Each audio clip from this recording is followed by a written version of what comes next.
Annyeonghaseyo. Welcome to Afternoona Uncensored. Unscripted, Unedited.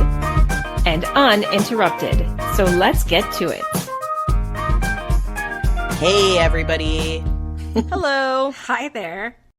That was totally off. I'm sorry. It wasn't normal, yeah. Yeah, I feel like I should just stick with what I know. Sometimes you want to try and change it up and you don't know until you know that it's not it's not good. Well, it's like new time zone, new me. I know. You are in EST with me. I am. I'm in so EST excited. with you. And it's been a while. It's been a minute since I've been EST. So I am in Michigan, which I like to call the East Coast, but apparently it's not. It's not the East Coast. But it's in EST. But yeah. Once you're in EST, So you're is East Coast. Indiana. Like, Well, just like a sliver Indiana. of Indiana. yeah, part of Indiana. Part of Indiana. But still, not the I know. coast. Don't at me, listeners. So, okay. I did post on Instagram. I will not belabor this for the entire podcast, so don't worry. If you're feeling worried about my travel story, you're not going to have to do this for a long time because I honestly am tired of telling it, and I've only told it probably like 4 times because it just is exhausting. Like I'm too close to what happened. Right, you lived it already. lived That it. was exhausting enough. So, but I do need to tell it because it ties into an earlier podcast that we had with Megan about ferries versus cruises. Which, this was a plot twist. I thought I was just flying from California to Detroit. Like, this really wasn't like a thing. And so I booked on an airline. Don't say it. I booked on an airline that rhymes with Hear it. Hear It. Schmear it. Schmear it. And look, fine. It was a affordable flight. Did I have some ideas that maybe there would be disruption potentially, like tight flight times changing? Yes. And I was like, you know what? I'm not in a huge hurry. Like, I want to get there. Like, that's the goal. But, like, if I have to like have some delays along the way, I can live with that. Like, I don't think maybe I told the universe I want there to be like, I'm okay with some delays. But you wanted to get there via plane. Yeah, and I didn't want to be like railroaded into nothing. So anyway, Not like a van with like traveling musicians. Yes, It actually might have been fun.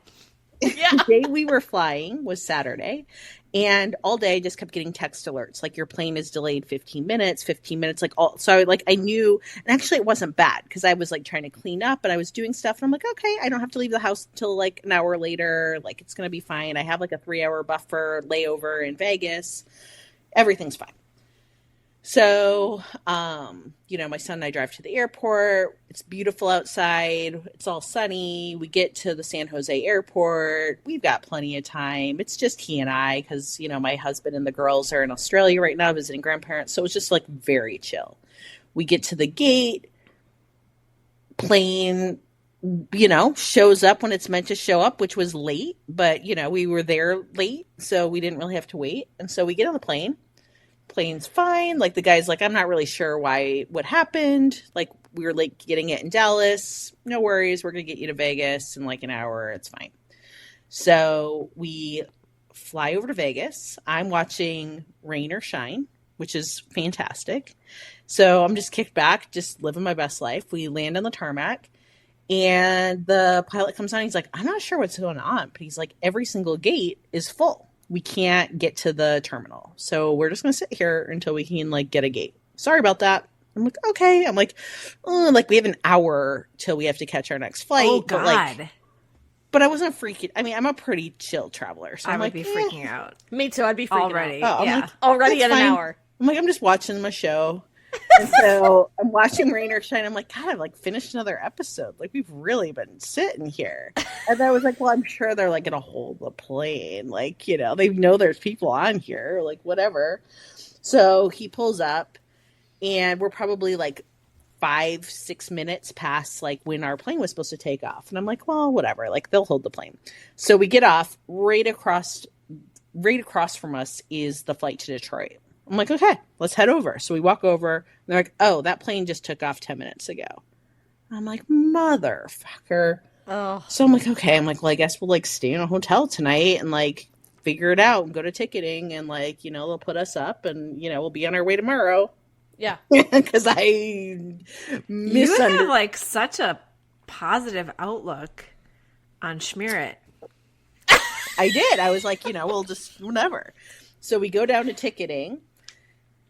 And that's when I started to be like, this feels different. Like, people are crying, babies are crying, adults are crying. There's a lot of people. I was like, ooh, this doesn't feel great.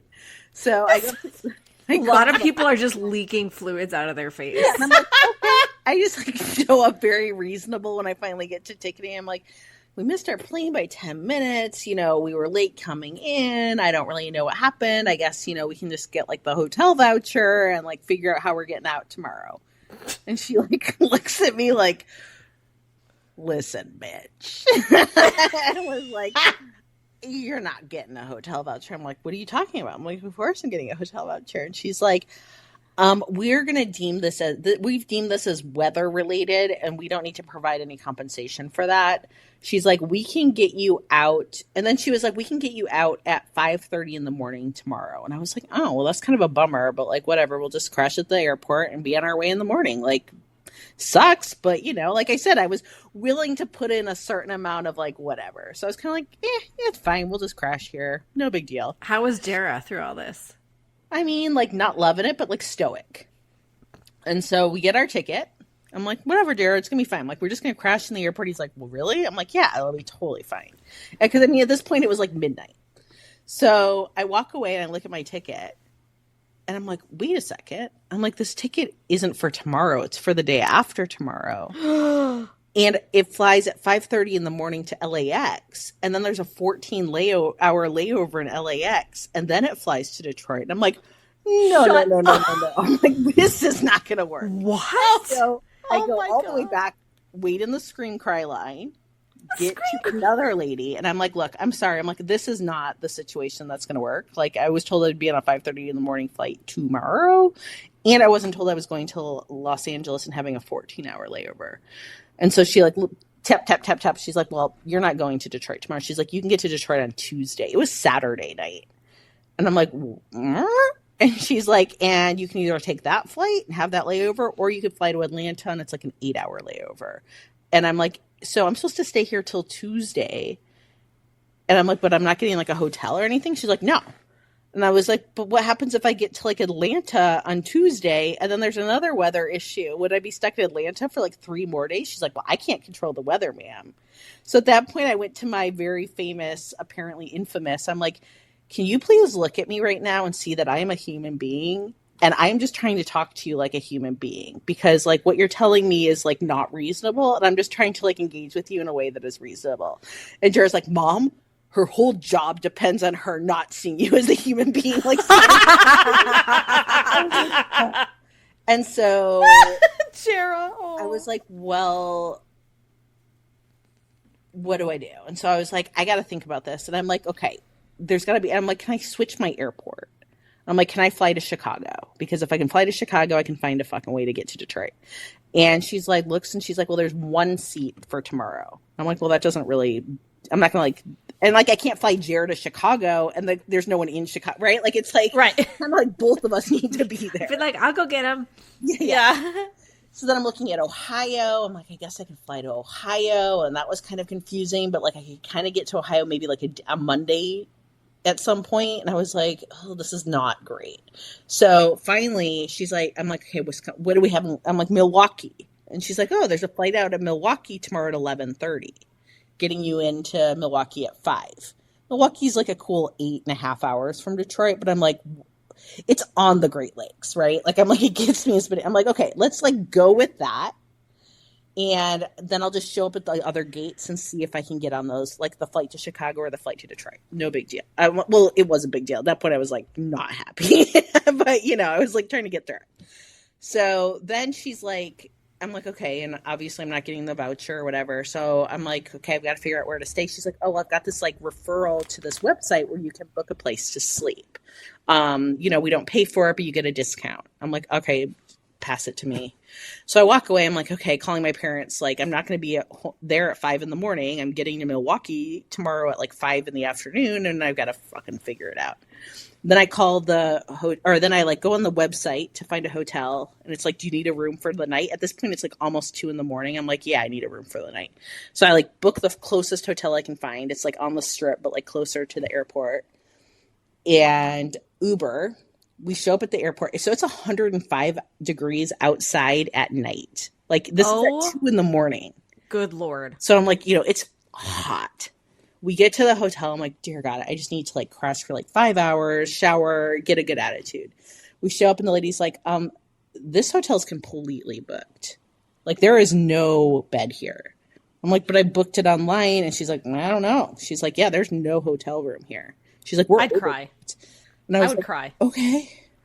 I'm like, are you breaking yet? Like I would would cry. And so then I'm like, okay. I'm like, well, I guess I can try. Like, can you give me some names of some of the hotels around you?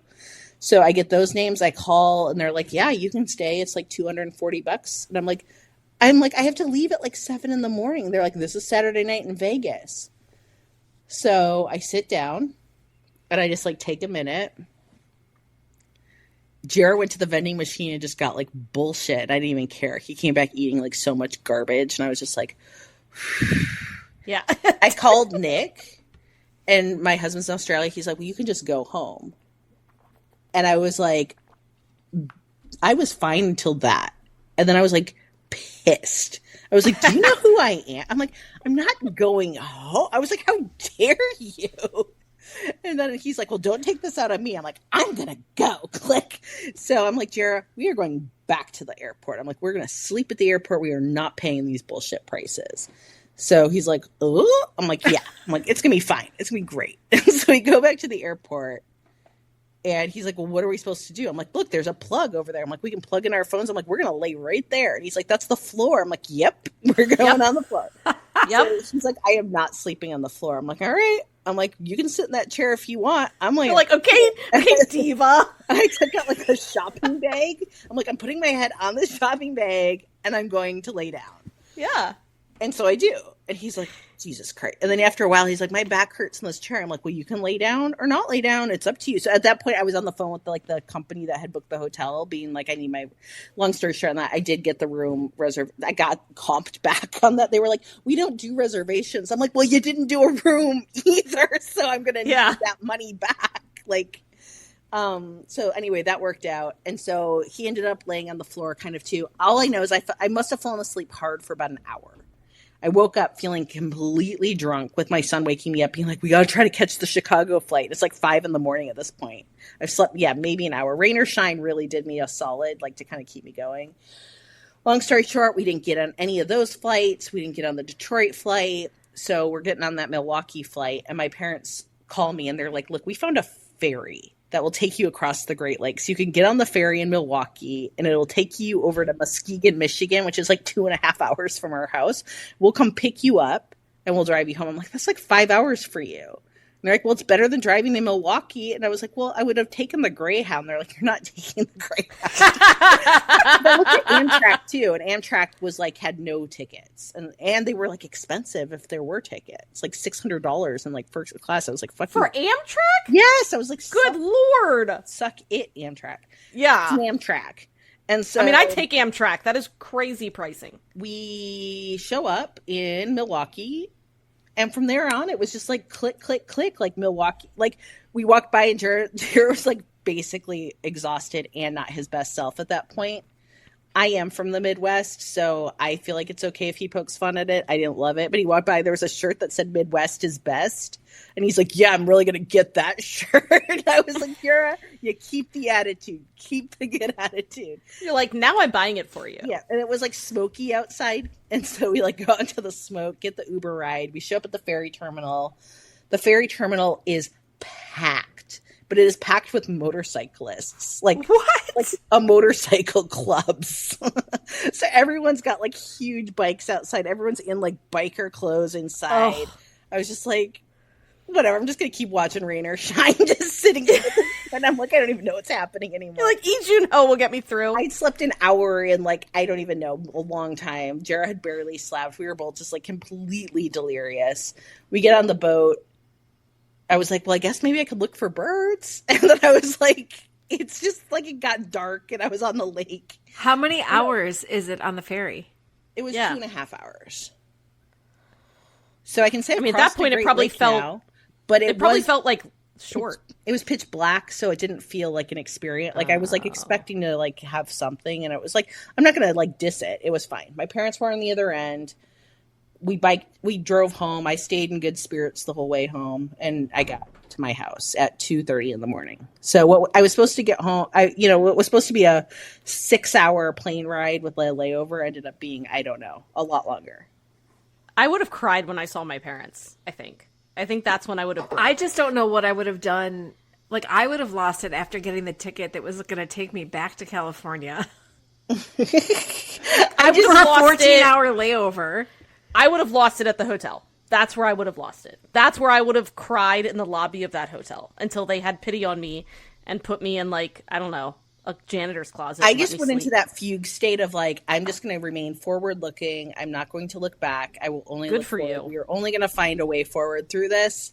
And when I saw the ferry and I was getting on the ferry, I'm like, at least I've got a fucking story for the podcast because now my ass is on a ferry. And I was like, is this a cruise? Should I be considering this a lakeside cruise? I mean, it's... Okay, so so here's my question. Cruise versus ferry. Where did you sit? Like, was it like just go grab yourself a seat? Do you have an assigned seat? It was a ferry. So there was a very... Was there a restaurant? There was a restaurant. Was there? Yeah, well, I mean, there was something. I couldn't be bothered to go look, but there was a very long line of people getting food and beverage. I was at that point completely beyond time and space and was like, I don't want anything. I mean, I was like, if I put any... I thought about, like, should I get a drink? Like, if I got, like, an alcoholic beverage, I was like, I might... Something bad might happen. Yeah. Like, I might just do something messy. So I'm just going to sit here with my K-drama. Do something messy. And watch rain or shine. So, I mean, really, rain or shine got me through, like, a very long day. I mean, that's a great drama to get you through. Look, Jun-Ho, whew, I know. He's a cutie. Oh, my God. I didn't know. Yeah. I knew you had, like, there was drama I didn't know the around extent this trip. Of this. I didn't know the full story because that's a lot to type to us, so obviously you didn't, and that is nuts. Like, that entire thing is nuts. It wasn't ideal. No. Now, here's the question. Will you fly that airline again?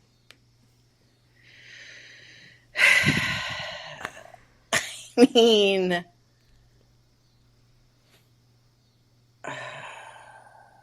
I don't know. Because the farthest I've gotten is I bought a ticket and then canceled it. Both Amy and I did to go to California to see Suga. Yeah, I don't know because of how much it got changed. Yeah, I think it just depends on what it would be for. Yeah. So if it was something where it really didn't matter when I got there, which is kind of like that's a pretty rare thing in this world, right? Yeah, maybe I think what I would have to consider travel insurance. I mean, there was just a lot of like. I don't ever want to be in a situation where it's like you might be stuck 3 days in a city that's 115 degrees, and I don't want to be paying money to be in a place I don't want to be at all. Right. And like not little money, like big money to be in a place I don't want to be. Where it's like you're paying like the resort fees for like a casino you don't want to be at. Like that's not right.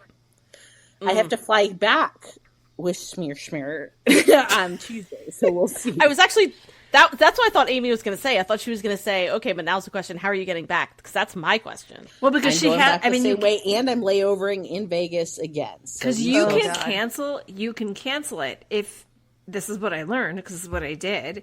You can cancel it if they change the flight on you, and it changes your arrival or departure by more than a day. Okay. Well, here's one thing. I forgot to mention this part when I was asking the lady to treat me as a human. Right before she broke me and I went to the humanness of things, Yeah. Hang on, let me turn off my phone's binging. Sorry. It's okay. It's uncensored. She was We like, don't you care. can. She's like, you can also just cancel. You can just cancel the flight and get refunded and book another ticket out of here, like right now. And I was like, okay. I'm like, that's not very ideal, clearly. But if I was like, okay, like what does that look like? She's like, well, I don't know. She's like, you would know in 5 to 7 business days. So I'm like, I would cancel now and you can't even tell me how much money I would get for the ticket. She's like, well, no. I'm like, that's what I was does like, she do I other was than like, please, that's what I was like, upset please people? look at me. I'm like, please look at me and see I am a whole human. She really was she not making eye contact with you? No, she was. I think she had a very shit job. I mean, like, you Yeah. must just be trained to be like, your job is to only deliver bad news. Can you imagine? I can't. I could not do that. I actually could feel for never. her because I can't Yeah, imagine. I do. That's what my son was like, you need to just calm down. Because I mean, I wasn't ever being rude. He's like, you're getting upset. I'm like, well, yes, I'm upset, but I'm not being upset at her as a person. Right. I was more trying to be like universally upset at like, you must realize this is not great. Right. Okay. This is crazy. But do you know what is great? Besides Rain or Shine? Yeah. What? King of the Land has been real great. Oh, see, I still have not restarted it. Have you caught actually- up on 19th Life yet? I haven't even No. started it. I know. No, I'm talking to Megan know. because Megan Oh. hasn't I watched know. the new episodes. Well, wait, hold up, because I have a this or that directly relates to what Leah's talking about. So we don't have to do all the this or that's right now, but let me do one. this Yeah, do Do one, yeah. Let me do this one because I wrote this one for Leah. Oh. And I mean, I don't know. This is a toughie. I don't know what you're gonna say, but this is my this or that. Which do you prefer? Lee Jun-ho as a grumpy Chable in King the Land, or Lee Jun-ho as a blue-collar hero with deep, deep, deep emotional wounds in Rain or Shine? Like the deepest emotional. I know. And I mean, we haven't even seen the red sleeve yet, right? So here we're going to go with these two. So I'm only going with these two because those are the ones you've seen, and I don't know how far you are in Rain or Shine. How far are you? I am on episode 11. Oh, okay. So you've seen a lot. I'm in it. So you get it. Okay. Look, This is hard, I think. it's hard. Yeah. King of the Land, it's very romance hero in the sense that, like, you know, he's the grumpy Chable, but also like the reason this drama I'm gonna recommend it so hard is because it just hits that like written by a woman vibe where it's like, you know, it's just like this character is written by a woman. It's giving you what you want. It's hitting all the right things. But working class hero Jun-ho from Rain or Shine in his flannel shirts and his anger issues, just like I can't. I mean, like, look, I can't. I will never not. I'm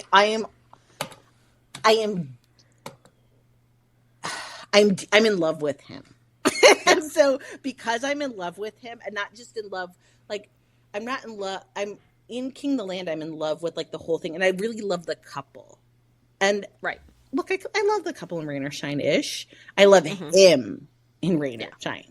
Whereas, like, the other one, I feel like I'm watching this couple, just, like, rooting for the couple. In Rain or Shine, I've kind of YN'd myself into, like, the entire ether, and I'm like... Oh, absolutely. Absolutely. Like, no one exists. I mean, it's so bad. And I almost feel like the feminism has left my body watching Rain or Shine, because I'm like, no one else exists but Lee Jun-ho in Rain or Shine, because he is that good in the entire thing. So good. He is. I thought that's what you would choose, just so you know. Yeah. But, and here's the other thing, I don't want to spend too much time with Rain or Shine, because we will pot it eventually. But I want to say that the architect in Rain or Shine, I have a lot of time for as well so far. I'm only on like 10 or 11, but like I really love him. I mean, he's no Jun-ho, but I love him. He's a good second male lead. I really, He can get an SOS. He's great. Yeah. Okay, good. I like, that was the first this or that I wrote. Like, I have a little note in my the flannel computer. shirt, the working class, the poverty, the scrappy, and like and like the bad hair, just the like way he retreats. Oh my God. And I have to say, he's been in 2 fights now where each fight has given him the literal exact same artful scratch on his cheek. Oh, amazing. I know. Like the exact same scratch. He looks amazing beat up. He does. And he's beat up like all the time. He's so sad. He's always bruised. I love it. Okay. Yeah. Good. Well, can I do Amy's? Yeah. Amy's first, this or that, because this also relates to something we're currently watching, which is See You in My 19th Life. Sorry, every time I'm like... It's hard to say. Well, because I also just watched Because This Is My First Life. And then See You in My 19th Life. It's like I almost say Because This Is My 19th Life. Like I get like really messed up. But anyway, what makes me happy is that Amy has now... Well, actually, not just Amy. I think I have had 3 people, including Amy, from the Patreon, or just on social media who follows us, message me saying, "Oh, I understand the like love of An Bo Hyun I'm in now." my era. I'm in my An Bo Hyun era. Like 100%. Amy messaged me that the other day, and it made me so freaking happy. So this is kind of fun, Amy. Okay, listen. You get a date with An Bo Hyun. Uh-huh. Which date would you prefer? You'd go see Hamilton on Broadway with a special meet and greet with the original cast. But you're only friends with An Bo Hyun. Like, that's it. You are friends. You don't get to touch him. How old is he? Nothing. He can be whatever age you want him to be. No, he's in his 30s, though, right? He's in his 30s. Oh, he's like 33. Okay. Yeah. Okay, or your date is you go to a cat cafe where you spend hours cuddling An Bo Hyun, drinking good coffee, and cuddling cats. And at the end of the day, you get a kiss and heavy petting with An Bo Hyun, not cats. Do I get the strongest allergy medicine known to man? Yes. Because yes, you get okay, in this date you're not allergic to cats. Okay. Wait, you're allergic to cats and you have 3? You don't know? She takes allergy medication. I had to get through the day. I turned asthmatic from adopting these cats. That's a story for another day. I knew that's that. a story for another day. I grew up with cats, was never allergic. Now I'm allergic to the indoors and outdoors and everything. Yeah. No, I have to take medicine every day. Okay. I'm going with option number 2. I'm going with Cat Cafe. Are you? I'm sorry, Lin-Manuel Miranda. I'm sorry. I love you. I thought you would hem and haw over it a little bit more. No, I feel pretty happy. He wants to be heavy pet. You don't understand. I mean, you do. Like, this reaction that I'm having to his character in See You in My 19th Life, I just... The fact that I forgot that the 2 new episodes dropped this weekend, and I didn't remember until Monday night at midnight in bed. I'm like, well, I have to watch one of them, and I didn't go to bed until like 1:30 that morning, and I cared not for that because I was so happy that I saw it. I can't get enough, and I'm devastated that there are only 2 more episodes because I don't know what I'm going to do when this is done, because I've liked him in everything I've seen him in, but this is doing things to me on a cellular level that I can't explain. I mean, I fully believe with An Bo Hyun, I do think he's more polarizing than some of like other heroes.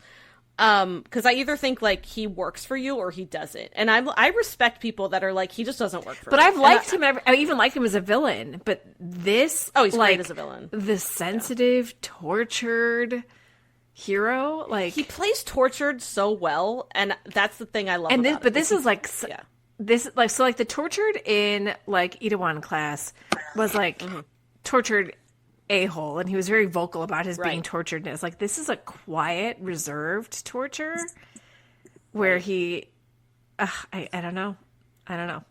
Yeah, it's doing something. I mean that choice is very easy for me. I would absolutely pick the Cat Cafe. Yeah, no shit.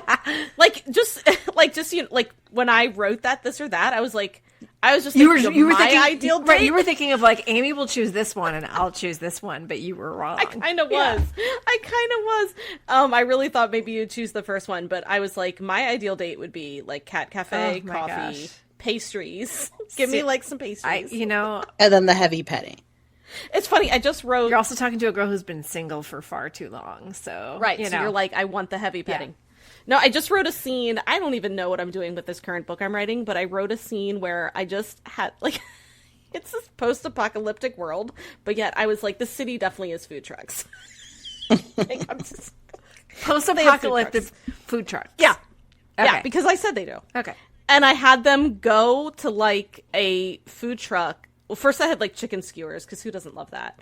And then I had them go where they just ate like fried like sweet pastries. I kind of just made it up, but they would like balls of dough with like kind of like syrup in the middle, and it was like it's just ridiculous because that to me, like just eating, and then I had them like sit on a rooftop, eat the pastries, and then kiss, and because it's always fun to be like, oh, I could taste the syrup on his lips, stuff like that. But I was like, that's a perfect date to me. Yeah, it's not. It doesn't have to be this big extravagant thing. As long as you're with somebody who makes it worthwhile, then like on Bohemian. So that's funny because your this or that kind of matched up with one of the things that I did. I've got two different ones. Me too. Okay, so I've got one that's just like a general for the two of you, and one that kind of matches up with what we're talking about now. So I'm gonna save the general one for later. I'm just going to say real quick, I do have one more for each of you. I don't need to do it now. Like, you guys go. Each but I do just one, and then we'll chat. Okay. Okay. So I did a Mary Mate murder for you two. Okay. That's fun. So, Megan, I'll do you first. So, Okay. I chose an actor, and we're choosing, it's similar to what you did with Leah. So, we're choosing 3 different characters for this actor. So, the character is An Bo-hyun, of course. Okay. So, Mary Mate murder. Soa from 19th Life, Secret of My 19th Life. Oh. Eun-gi, Sad Shower Eun-gi from her private life. And Do Bae-man from Military Prosecutor Doberman. Oh, God. Mary Mate murder. So, if you would have chosen my name, that actually would have been easier. I didn't want it to be easy. Okay, Mary Mate murder.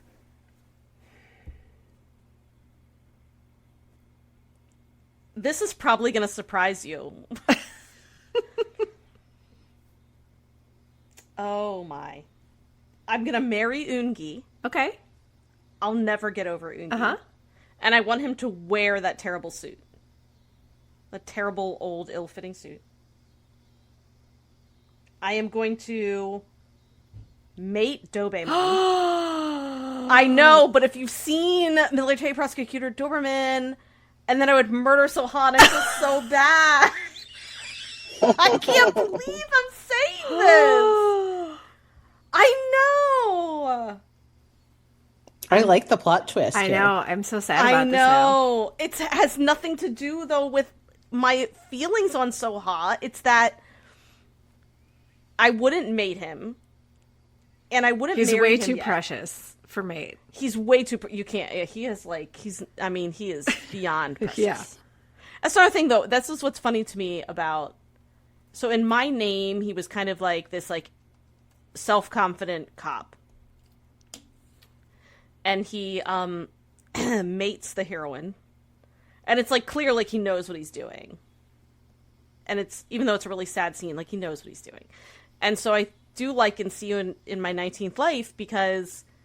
He's like kind of like awkward with intimacy a little bit. He's very like, awkward. and I like you feel it in the character, like because Yeah. that's how you would expect the character to be. Knowing Yeah. who he is, you would expect him to not be good with intimacy, and he's truly not. Like even like the kiss was awesome, but it also fit the characters as well. Right. You know what I mean? So I know. I Oh know. God. Okay, so Leah, there's a little bit of a plot twist with yours because I think there's only 2 dramas that you've seen this character in, so I did a little twist here. So it's Byun Yo-han. Oh. So it's either Kim Wee-sung from Mr. Sunshine, Han Suk-yeol from Mi-sang, or just Byun Yo-han as himself. Mary Mate murder. Oh, I love it. Oh God. I mate him as himself. Okay. I marry him in Mr. Sunshine. And I do love him, but I will murder him. In Misang. From Misang. I can't like murder his core being. His core being. I know. Okay, I have one, and it's only for Megan right now because of the context. And then I actually have a segue from this. Okay. Okay. Okay. So, would you, this is hall pass time. So sorry, Neil. Would you rather hook up with Woo-Do Wan from Bloodhounds, that version, or An Bo-hyun from My Name? Oh, no. Oh, no. You chose that one? Oh, no. This is a hall pass. No. Oh, no. This is so hard. So, you guys, so my like, or what's the like for you type feed on Instagram? You know how the explore tab. Yeah, it's just the recommendations. Lately, it has been all Woo-Do Wan. So clearly, like Instagram is picking up what I'm putting down because it's just been edits after edits of Woo-Do Wan. But his character in Bloodhounds is.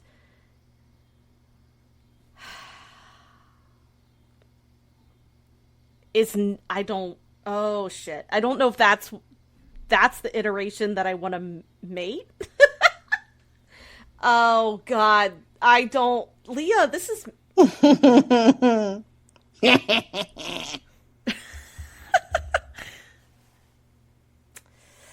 I actually think I'm going to go with Pildo from My Name, which is An Bo-hyun. Okay. Also, a little bit more age appropriate too. Right, I do think Woo-Do Wan's really young in or supposed to be really young in that Bloodhounds. I mean, now he's like 30, so he's. Is he? He's like 30? Yeah, he already did his military service. I thought he was 30. Like 26. No, because he already did his military service. He just did it. Let's look him up. How old are you? He is 31. What? Yeah. All right, I stand corrected. Put that in your pipe and smoke it. It's 2 weeks in a row you've said that. You got to let it go now. Did I say you said it last week? Too? Yeah. Oh God. Something that I said something that I said about Kim Sun Young that like 47 is not too old to like right. I'm such get a lead an role, old man. And you're like, put that in your pipe and smoke it. Oh really? Okay. I'm such clear. Anyway, okay, so I'm gonna choose An Bo-hyun in My Name because there is something about that character that did things to me. Okay, so I want to talk about the did things to you. And I want to bring up something, this is my segue into something I want to talk about today. And it is the idea that, we get lots of different feedback running a podcast, right? There's lots of different listeners out there and everybody's different. Everyone likes different things. And people will often rate us and say, yes, we love this, more of this, or no, we don't like this. Please don't do this. Or, we hate it, basically. And so something that comes up sometimes that I wanted to talk about today because I find it interesting is the idea of when people are like, you know what, I really don't like what you do, us being like our podcast, because you're talking about sex and you're making it sexual and you're making it sexy and it's not what I'm here for. I'm here for something that's more intelligent. I'm here for something that's more cultured. I'm here for something that's more of an elevated discourse on story, and you are turning it into, would you rather hook it with Woo-Do Wan from Bloodhounds or An Bo-hyun from My Name? Okay, so I wanted to talk about it because for me, I find it interesting and this is where, like, look, I am not like the right person. Like, I don't think I am always right about everything. What I'm sharing is my views. So even though I'm stating what I feel, I also can very much respect if somebody has a different take. But this is our time. Yes. It's our time. So in the name of my time, I just wanted to talk about the fact that for me, talking about sex and sexuality and desire, that is not that is not like an anathema to being intelligent. And you can even do it in like a lowbrow way. And I still feel like there's a lot of very important reasons to do so. So here's why. So for me, growing up, like sexuality and body and like being in my body, like a lot of that was like taboo. And I felt like there was like a real sense of like shame that kind of came around all of that. And that shame can become really powerful when you're brought up with that mentality. And for me personally, it like took me kind of a long time to get over it. And, you know, we live in a space where sex is everywhere and it can feel kind of exhausting sometimes. And yet it is still pretty taboo to talk about it, even though we kind of see very sexualized things a lot. And, you know, I think that many societies have socialized people to believe that like the act of sex should be kept secret. Desire can be shameful. It's something that's taught very early. And yet for me, I feel like talking about sex, making it fun, making it more normalized, making it just part of our general discourse on the podcast, to me, I feel like the benefits outweigh the discomfort that folks may have in having to like tune in and hear us having these conversations. I feel like it decreases shame. I feel like it can promote more of an idea of like self-image or sex positivity, and honestly, better mental health, and more just starting to like think about what you like or don't like. And so for me, having conversations like this with you all feels like it's normalizing that. And that actually does feel intellectual to me, even though like you can take it crassly. I think you can spin it and be like, for some people, this may be a space where they're hearing people talk about things like this, where like this has not been something that they've experienced normally.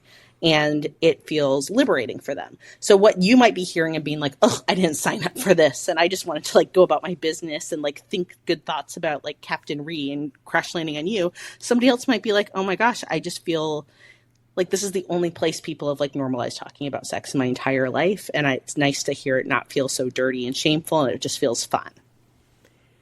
I like that a lot. And I'm just going to echo, because we're of just about like the same generation.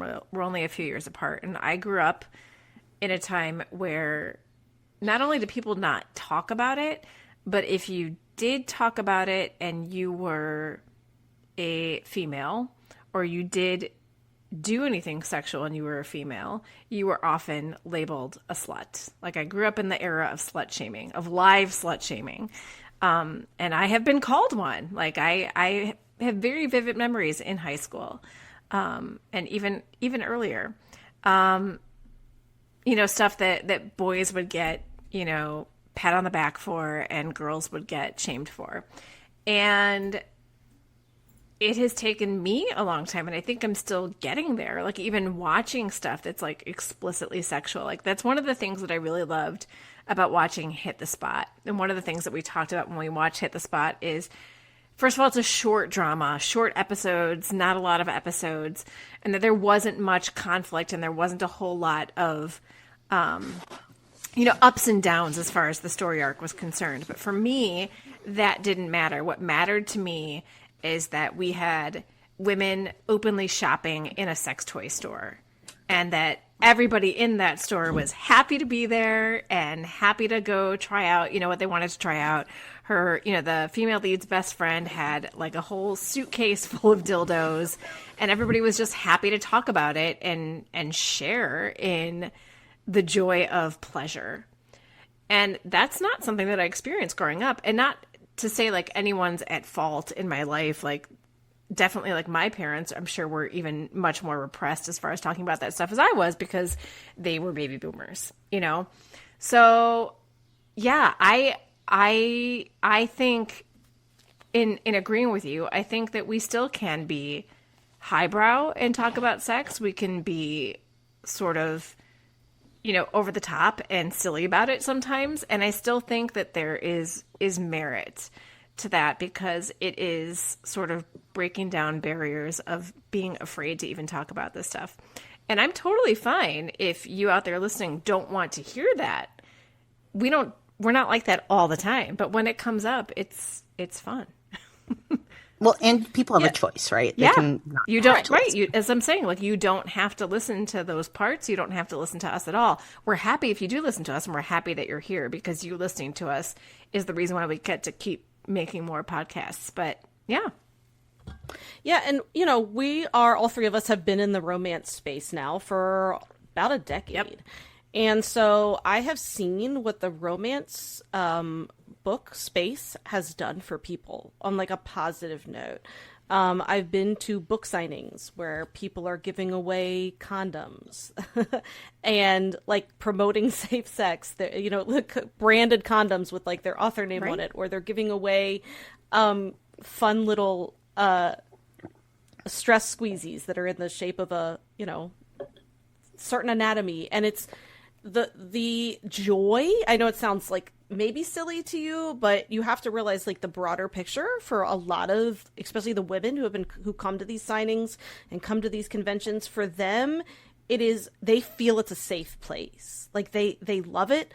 They've expressed how it's made their relationships better with their partners, or even you know, of any gender pairing. It has made just reading the books and being exposed to this has made them a little bit more comfortable to talk to their partners about pleasure and about, you know, intimacy, and all of that is so positive to me. And that's another thing too. Like I'm going to these signings, I'm going to these conventions, I'm talking to other romance authors, readers. So I would say for me, and I think same for Amy and Leah, like this is sort of a part of our vernacular a lot of times when it comes to like the book world. So for me, it's not unusual to talk about these things in the way that we are. And personally, I like talking about it in a way that also isn't serious all the time. Like, I think it's really fun to be like, hey, who do you want to do? Udo-man. Like, it's fun to talk about it in a way also that isn't so serious all the time. And it's just, we're having a good time, and we're, you know, bringing joy into the space. And so, like, I understand that not everyone maybe will connect with that. I would say, you know, it's possible we're not for you. Or, you know, maybe like open your mind a little bit of a crack and maybe we will be for you. Or just listen to our super nerdy writing podcasts, and that should make you happy as well. But yeah, I guess I just want to say for us, like, this feels normal, and I've seen the direct positive impact it has on people. So for me, that's important. Yep. And I think that, like, something else, and this is just like a curiosity I have, and I'll just kind of leave it there, is that I have seen sometimes, not often, but I have seen sometimes where folks have been like, I don't understand why you have to only want shows that have sex and you only want to, like, see sexual content. So that's really confused me, because I've been like, it feels like very interesting to be like, because we've like been pretty open and talking about it, that there seems to be a correlation that that's what I like need to have at all times. Because I'm just going to share, like, very clearly, that's not what I need all the time. And it's not because I'm like trying to make an excuse, like, no, I don't need to have that. Like, I don't feel shame either way. It's just that it's like it's just a fact that I don't. I think it might be, yeah, I feel like maybe that's an interpretation that some people are making based on maybe some of the things that we like talking about sex and stuff, but that does not by any means mean that I only want dramas that have overt sex. I enjoy it when it's, I enjoy it when it's there and it fits the story, and I enjoy it when it's not. Like, yes. And I find that to be, yeah. So that was just like a thing I had that was like, it felt like like, it just made me curious to be like, that feels like a very, like, particular extrapolation you're making that doesn't actually connect at all to what I'm thinking about. And so that's interesting to me when that happens sometimes. And so that leads to, like, another thing that can happen, which is feedback. And I mean, like, look, this Uncensored is not to be like, I never want it to feel defensive, because I don't actually feel very I don't feel like I need to defend, but I do think I think these are interesting. That's why I wanted to bring it up. And I do. And I do want listeners to know how we feel about what they say. I want them to know that we are listening to them and that we do have reactions. But I 100% agree with you. I don't feel defensive about this at all. And I don't want anyone who's listening who might have had some of these thoughts or comments to think that this is a call out either. We're just reacting. Yeah. And so I think the second part is that I have also seen like a slight uptick in a sense of, I really feel like, you're objectifying male actors. And so this is like we've talked about female gaze on this podcast before, but like, I feel a bunch of different ways about this. And so I really thought it would be interesting to have this conversation with both of you too, because, could you find us talking about, sex or male, doing some like male objectifying, like, could that feel annoying to you? Like, of course, sure.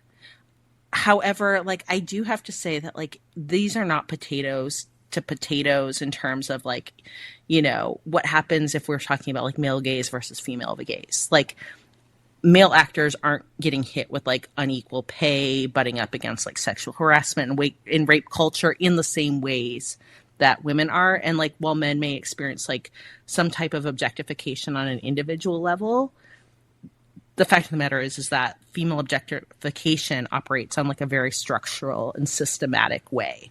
And so I think it's very nuanced. And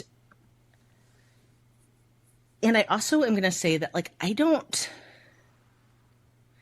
feel like when I'm, like, looking at what might be considered objectification, I would wonder if it's what I'm doing. And this is, again, like, I know it feels defensive. I'm just trying to, like, unpack it a little bit because I don't personally feel, and this is, like, some people do this, and I'm not judging it either.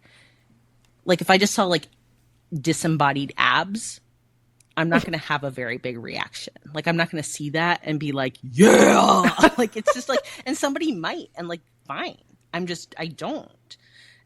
And so when I'm talking about like Gudong Mei from like Mr. Sunshine, and I get like gross about the samurai stuff, it's because of like a whole bunch of parts of that character and how they're showing up and like what that represents to like my emotional and like physical aspects of what I find attractive. But I'm not like reducing him to like his hands holding the samurai sword and like that's it. You know what I'm saying? So I find you love everything about Gudong Mei.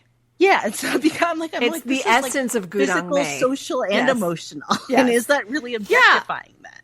Well, I know we've talked about this before, and I can't remember what maybe it was a female gaze podcast, but when we are talking about these characters, and in what maybe some people take as objectification, like Leah said, that's I don't think that's what we're doing, because we're taking the overall fantasy of these characters. That is what we are reacting to, and that is kind of what we're being sold as well. I mean, that's romance books, that's any type of like romance things that we love, and yeah, so we're reacting to like the overall story, the overall character, and the fantasy of it. It's not like we're like looking at like disembodied boobs and being like, oh, the great rack. Like, that's not obviously what we're doing. I mean, because again, even say we react to Park Seo-joon's abs in Midnight Runners when he has like a workout montage, mm-hmm. we are reacting to that character having that workout montage. Like, absolutely, it was the whole character. Right, like, and I'm not speaking for Leah, but I am speaking for Leah. Like, Choi Min-soo doesn't work without the toe socks as Ano-ju, right? Like, it's not that Leah wants to objectify Choi Min-soo, the man. It is Ano-ju and his character and his toe socks. It is the toe socks with the tongue in his cheek. It's a character, chain. Yeah. It is the character. And yeah, like the fantasy of a character. Yes. And I think that is, so to me, that just becomes a really interesting conversation then, because would I say like objectification is wrong overall? Like probably yes. And like, so first there's that difference first of like, you know, there's a lot of structural power differences that happen between men and women that I think can't be ignored. So I feel like that's one part of it that makes me be like, oh, that's interesting, because I feel like that really does like lay over this a lot. And then secondly is, yeah, like I just don't feel like I'm like disembodying body parts and then just being like, yeah, look at his toe socks. Yeah. Like if one of these actors was on a red carpet and he had like tight pants and we just harped on the bulge in his pants for 5 minutes, that's gross. Like, sorry. I mean, on air, that's a little gross. To me, that is like stepping over the line, objectifying someone for yes, like the Josh body Hamm, part. like I was just going to say John Hamm. John Hamm. Sorry, John Hamm. Yeah, John Hamm. Josh Like Hamm? the whole media. Like there was like a whole media storm over John Hamm's bulge in his pants. And like, good for him in his gray sweatpants. And look, I love a good pair of gray sweatpants. But I just mean, if we were using our platform to do that I'm not fully comfortable doing that. And I'm talking like picking apart down to like a body part. Yeah, and I think that, like, look, I'm going to just try to make more of a bold statement, because even with that, yes. And, like, look, I don't want to. It's just not for me. And I get nervous because I feel like every time we open up that window of, like, but, then, like, we can, like, drive through buses of things. And so I also just want to be careful because... That's true. But, yeah, so I think that is. So, you know, if you've been like, oh, my gosh, I feel like you're really objectifying. I don't like it. Like, thinking about it through that lens, I'd just be curious, too. Like, do you still hold the same thing? And are you like, yep, nope, I still am, like, 100% happy with my opinion? And it's like, sure, okay. Or maybe, like, there's, like, more conversation to have. And this is something that I didn't intend to go on to, but, like, I guess nobody has really talked to us about this at all. So, but I think about it sometimes, is that idea of, like, the fetishization aspect of it too, because like, you know, we're white women in this drama in this show often is talking about Korean actors. And I feel like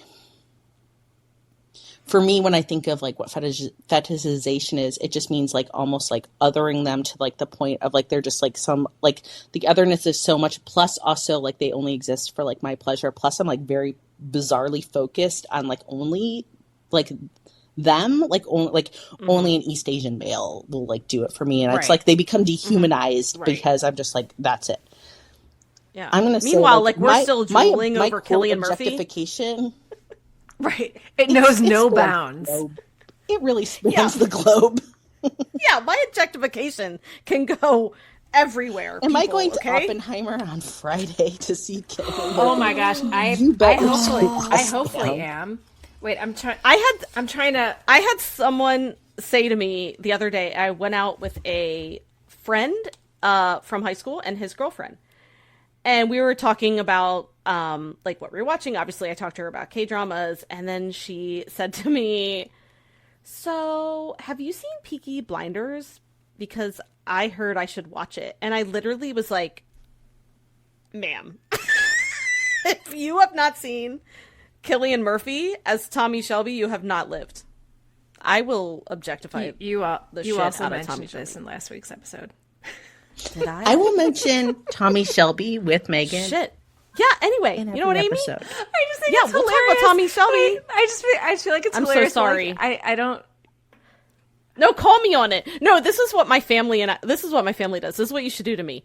If you tell the same story, then you hold up the number of times you heard it. So you should have just put up 2 fingers right there. You should have been like, 2, Megan, 2. And I would have been like, oh, shit. Okay. That's all you have to do. Just put up the number of fingers. Next time. All I'm saying is like, no, I will talk about Tommy Shelby. I'm going to echo what you guys are saying. So I've talked about it before. Back on my closet door, which is next to my bed, there is a Captain America poster. Oh, yeah. And Chris Evans. I'm going to put and up I 4 still fingers. have.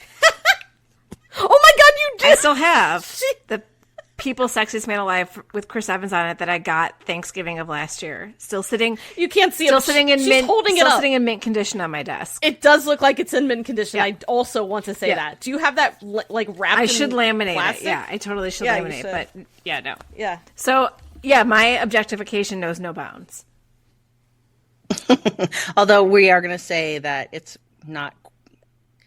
Yes, we'd like to parse out the objectification, and that you know what. This is an uncensored, so I want to go into other things, but this could be another podcast at some point to get into again. I just don't want to like be grinding like a, just because I think it's interesting doesn't mean everyone does, but I find it to be a worthy topic of conversation. And I find it to be interesting also when we're like very worried about like the male actors of the world. I don't know. It hits me in like a very, like they're doing I okay. was gonna say, I think they're okay. not. Yeah. I have another. They're not worried about us. I have another funny "Would you rather?" That's a more general one for the two of you. If we want to get into something different territory. Okay, so this is for both of you. Okay, so you both get to answer this one. So I was thinking about this because my son, I've had him watch a couple things with me. He watched All of Us Are Dead and he watched Train to Busan, and both times I'm like, we're watching it with subtitles, Korean subtitles. Then he went and watched Squid Game all by himself. Which is fine, but I said, did you watch it with subtitles or dubbing? And he's like, dubbing. So I was thinking about that today randomly, even though Squid Game was forever ago. And so here's my question. Would you rather have to watch all your dramas dubbed in English? Okay? So you have to listen to the English voiceovers. And I did that for one. So I watched one episode of Squid Game when I was on a date with somebody where we were sitting home and watching TV. And I had been talking about K-dramas. He's like, well, let's watch one of those K-dramas you're always talking about. And I was like, well, I haven't watched Squid Game yet. And so we turned on episode 1 and he wanted to watch it with English. And I was like, oh, crap. Done already. Yeah, I just remember the very beginning when Red flag. I couldn't. Unless he's got sight impairment. I couldn't stop. Like as soon as Gong Yu shows up, and I'm like, that is not Gong Yu's voice. No, I cannot listen to. Like I was not good. So anyway, would you rather have to watch all your dramas dubbed into English or watch your dramas in Korean, as they should be, with English subtitles, but all the voices sound like Alvin and the Chipmunks?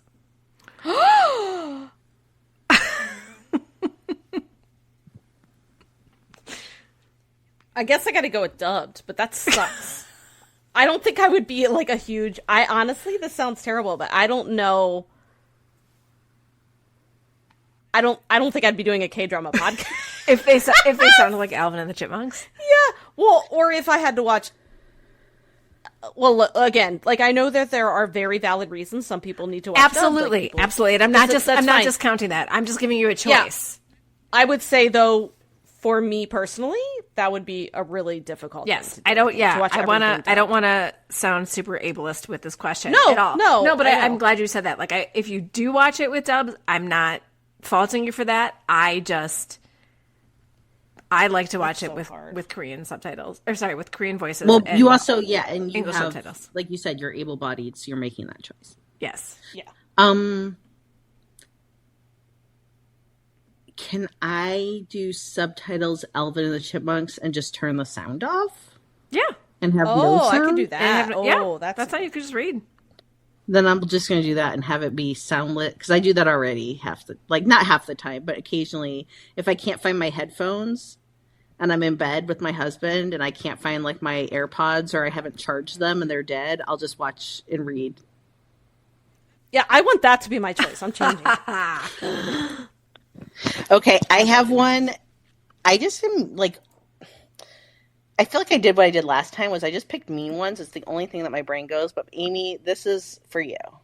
And really it's just generic, but it's still for you. Okay. Would you rather run over someone driving a white van or hydrochloric rain them from a mansion? Either way, someone's dying and you're at fault. Right. Someone's dying and I'm at fault. And you're not accidentally hitting them with the right van. Well, like, do you want to run them down on purpose in your white van? So I feel like the thump thump under the van. Or do you want to accidentally Or you watch them my first melt? My first thought was, okay, well, if it's the van, it doesn't have to be intentional, but you're saying it has to be intentional. I think if it has to be intentional, if I have to intentionally murder somebody, I'm going with the acid because I don't have to. I don't have to feel that thump thump when I drive over them. But that's like the worst way to die. You have to really hate that person. I don't hate anybody. I don't want to kill. I know. I don't want to kill anybody. But if I have to choose, I'm going to choose the one. You're a villain. Basically, you're a villain. I'm a villain. I'm going to choose the one that's easier for me. Okay. If I was a villain, I mean, I'm answering this anyway, even though it wasn't to me. If I was a villain, I would choose the acid. The acid rain. Yeah, because that's like really villainy. That was the most villainous thing ever. Way more than hitting someone with a light. I want to know how you set that up. How you pump the HCl into your pipes and it doesn't erode your pipes. Like, I was seriously researching. I'm like, can HCl erode metal or plastic? Yeah, we had so many questions. I had a lot of questions. This is from The Glory for anyone who is curious. No, it's from Little Women. Oh, sorry, Little Women. Yeah, so we're spoiling Little Women. There you go. Actually, well, we don't say who did it. You don't know when this happens. You just know it happens in the show. Yeah. Okay. I have one for each of you. Okay, this is for Leah. Okay. I had said, what would you wish on your worst enemy? But I'm just going to this is for you. Which one would you rather have? A 16-hour-long binge of Cafe Minimdong, meaning you have to sit in a movie theater for 16 hours and watch Cafe Minimdong.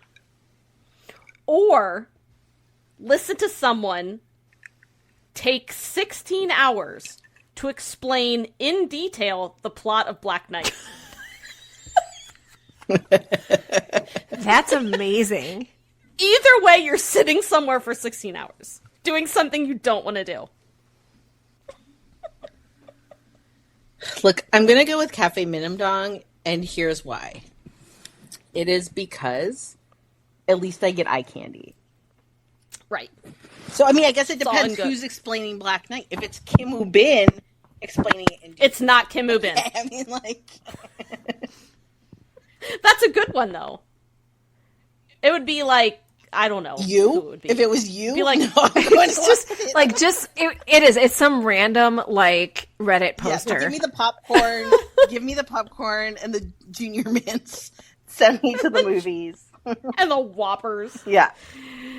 I can't imagine somebody trying to explain for 6. I mean, I remember when I was younger. It's not even a 16-hour drama, so somebody explaining it for 16 hours. I know. That's why I thought it was so funny. So I really was stuck on this. When I was young, we like moved to Italy and we lived in this complex with like expats, and there was a swimming pool that like everyone would hang out in. And there was this kid. I feel like he could have been like a cartoon character, like a show, like one of those like annoying. I wonder what happened to this kid. Anyway, he used to zero in on me. Like, just zero in. You know, I was in 6th grade. He was probably in, like, 5th grade. He just swim up the minute I was in the pool. And proceed to talk, I mean, honestly, what felt like 16 hours about Calvin and Hobbes. And just go through, like, the whole, like, and then this happened, and then Hobbes said this, and then Calvin said this, and then Hobbes said this. That's awful. To where it's honestly made it so that I've never really even been able, like, my family loves Calvin and Hobbes, and I, like, appreciate it. But I have a visceral, like, I cannot. Yeah, no, that would turn me off. And I like Calvin and Hobbes, but that would turn me off. Oh, man. Okay, and then this is for Amy. Related to See You in My 19th Life. This one is not, like, mean. So, which skill would you rather remember from a past life that carries over into your current life? Either excellent and successful seduction of anyone, anywhere. Or prodigy level singing. Ooh. I know my answer right now. I know your answer too. Okay, so this is so.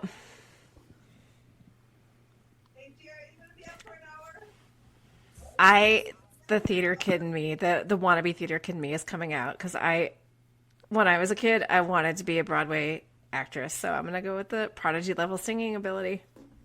I kind of thought you would. I'm going with seduction. Of course you are. I know, Leah. We all We all know that I am bringing down this whole podcast with my low breath. With your objectification and your seduction. And my God. sex talk. A dirty sex talk.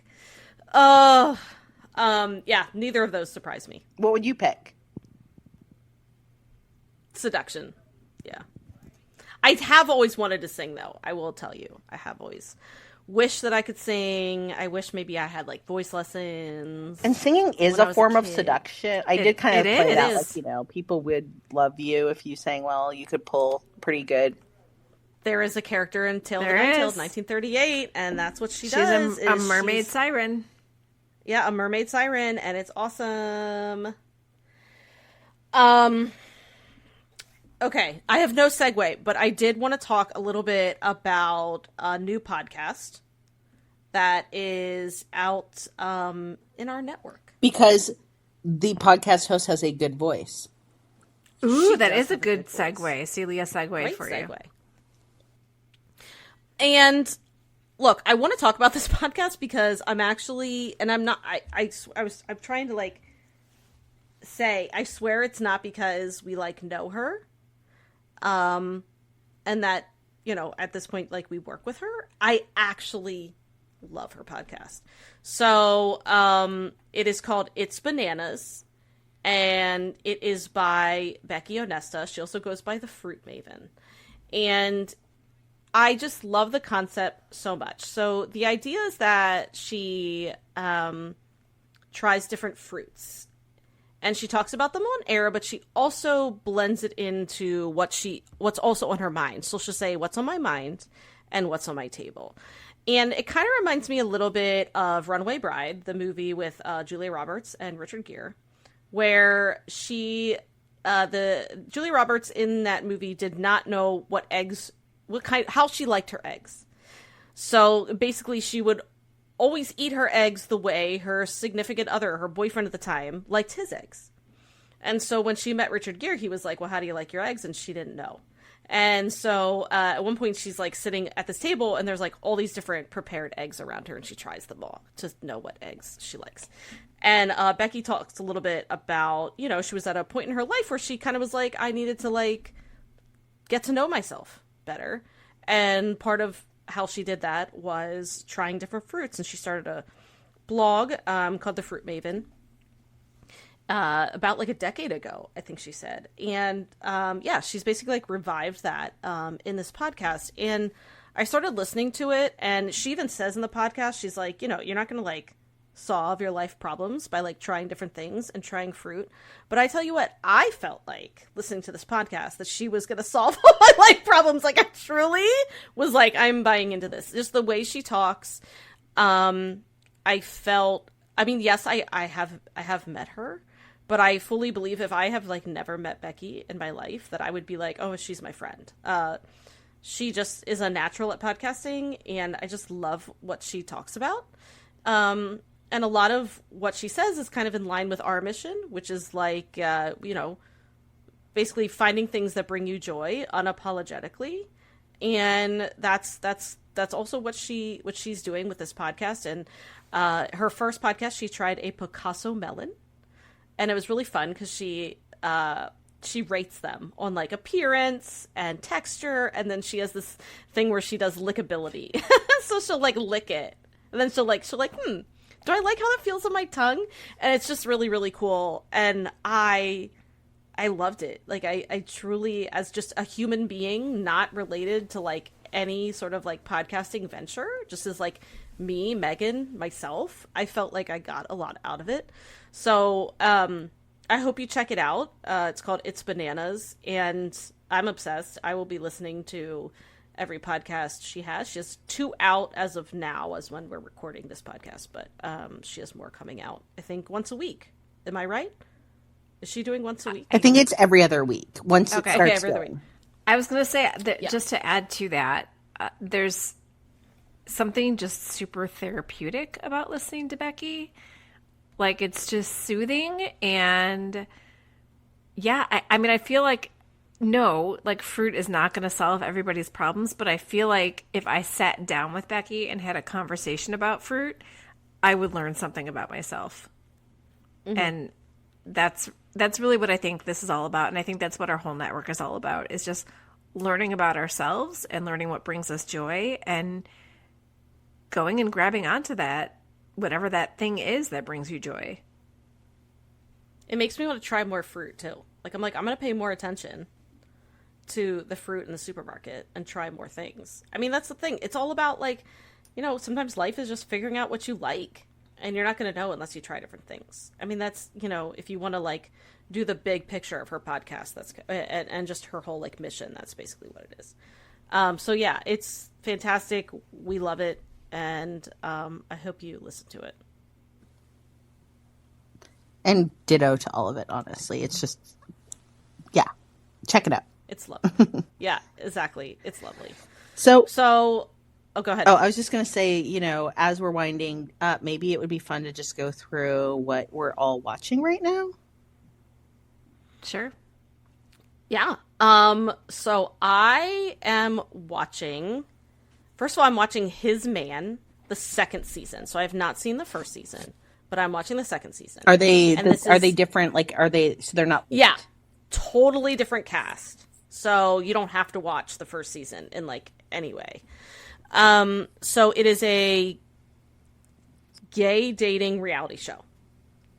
And it is very simple. Like, it's not like a complicated thing. There's no, like, it's not like Singles Inferno where there's, like, this island and a hotel. It's very simple. They all live in a house together for a week and date each other. I mean, it's like, it's very simple, but at its core, I love it. Like, I'm very, very into these men and, like, their thoughts and feelings for each other.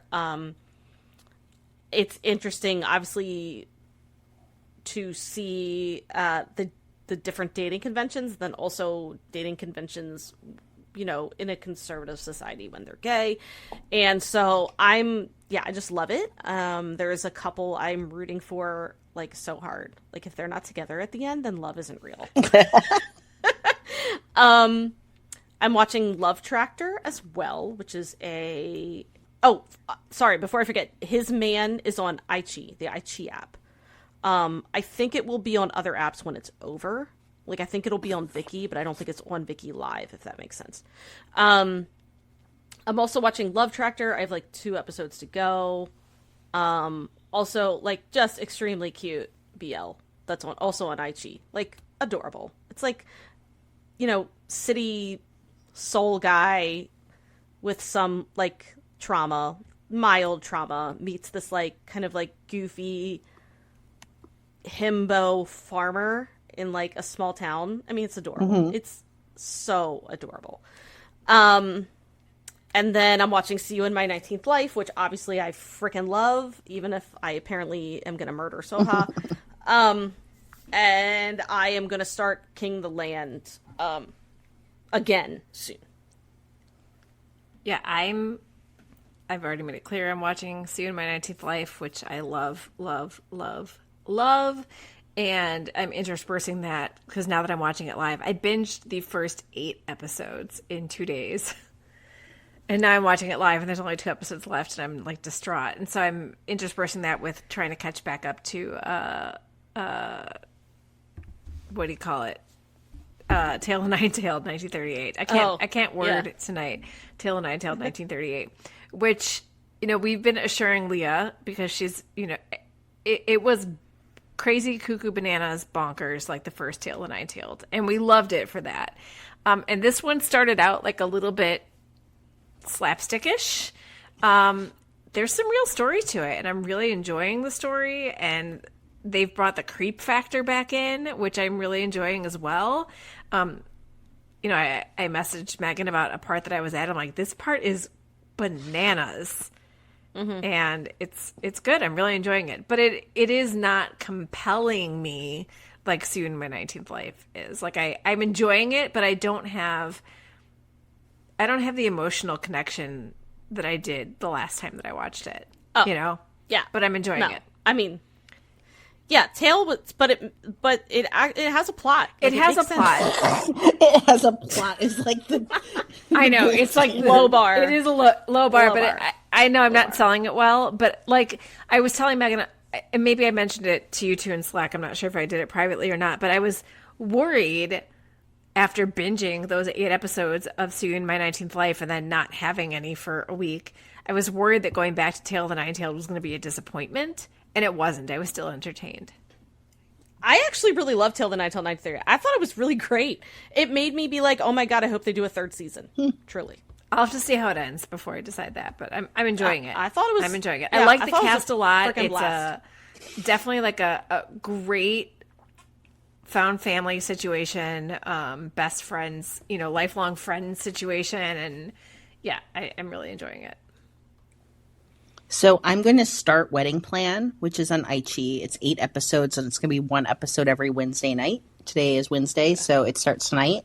The conceit is it's a male wedding planner who falls for the groom.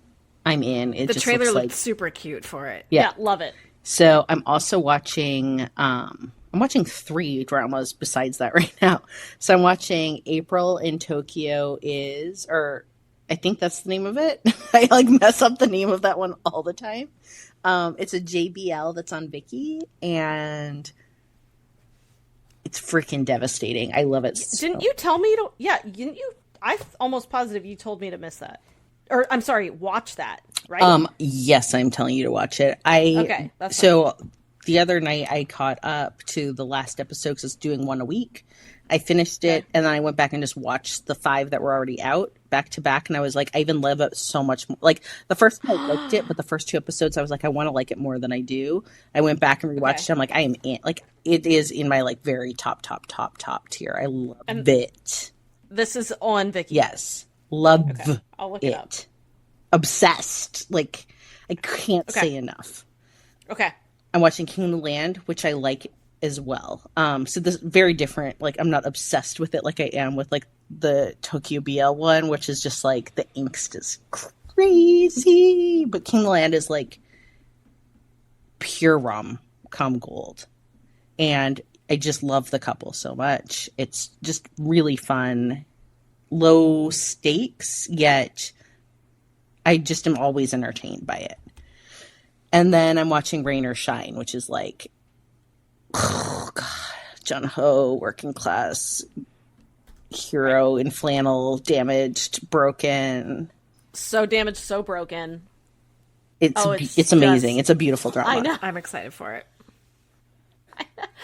After I watched it, I'm like, guys, like, because I remember, that was one drama that I felt like obviously a lot of people said you got to watch this.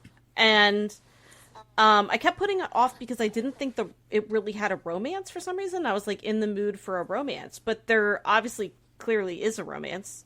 That's that's like the plot basically. And I also just didn't realize like the hold. This is the thing with Lee Jun-ho is in person, like he's like very attractive or whatever. Doesn't really give me like a presence, I guess, but then you put him on screen and it's like a whole different It's story. like the Lee Min-ho effect. Yes. I have to watch. I mean, I just know the red sleeve's going to ruin me. Yeah. Yeah. I don't think I can do it. I mean, Rain or Shine did a lot to me. That was just it's so emotional. He's just such a broken character, but his journey in Rain or Shine is just incredible. I mean, I'm saying that not like, love it. Like what they do with his character in Rain or Shine is to me one of the best like K-drama character arcs and everything. So I'm really excited to talk about it. But I do want to circle back because I felt like Kingdom Land, I felt like I saw a lot of like dismissing or people like, I'm not really feeling it. And look, that's fine. I'm just saying that for me, look, I'm really impressed. It's rom-com done right to me in a way that I like it better than Business Proposal. See, I'm excited. Yeah. Okay, great. So it's anti-capitalist. I saw somebody that was like, it's feminist and anti-capitalist, and it's about chaebol, and it's true. Like it has this real anti-capitalist bent of like. It feels just like such a fantasy, but imagine having like somebody who like could stand to inherit that's like, I want the workers just to be happy. Like everything just feels very like, I'm like, yes, let's just be in this little bubble where people just believe these things. Yes, this is It's like a fantasy. As I was saying, it's a good fantasy. Like, thank you. Oh, that sounds great. Okay. I mean, I just, obviously, like, life has just been a little nuts, so I am a little behind, but I kept up with his man. I didn't let that one go, because I am, like, in a chokehold with some of these characters. Well, they're not characters. They're real people. Oh, wait. They're real? Yeah, it's a reality show. Oh, I thought it was like an acting reality show. Oh, no. These are real. Oh, yeah. Oh, no, yeah. I thought it was did you get that, Meg or Amy? I thought it was a show about a reality show. No, no. I thought it was a reality show. No, this is a reality show like Singles Inferno. Okay. It's the same thing too, like they don't reveal their ages or occupations until like the second or third episode, maybe the second episode. So that's all interesting too, because like there are some guys where I was like, oh, they're definitely the older ones, or they're definitely younger, and I was like totally wrong. So that's interesting. And okay. Yeah, it's so cute because they get up at like 7:30, okay, or like 7, okay, and they gotta like do their hair and put on their makeup. One guy's walking around with a roller in his hair, and I'm like, I love these people. Like this feels like my jam. It's just adorable. I love it. They cook for each other, like they all take like turns cooking.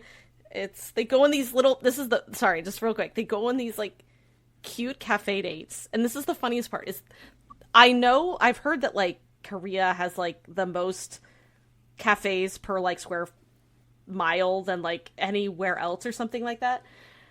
The amount of cafes they go to where they get to like do activities is crazy. Like where are the cafes where I can do activities? That's where I want to go. Like they went to this one cafe and they made dream catchers, which I know dream catchers, but whatever. My point is they still got to do a craft. They made like macrame dream catchers. Then another one where they like drew each other. And then another one where they like painted couple mugs with each other. And they're all at these cute like where?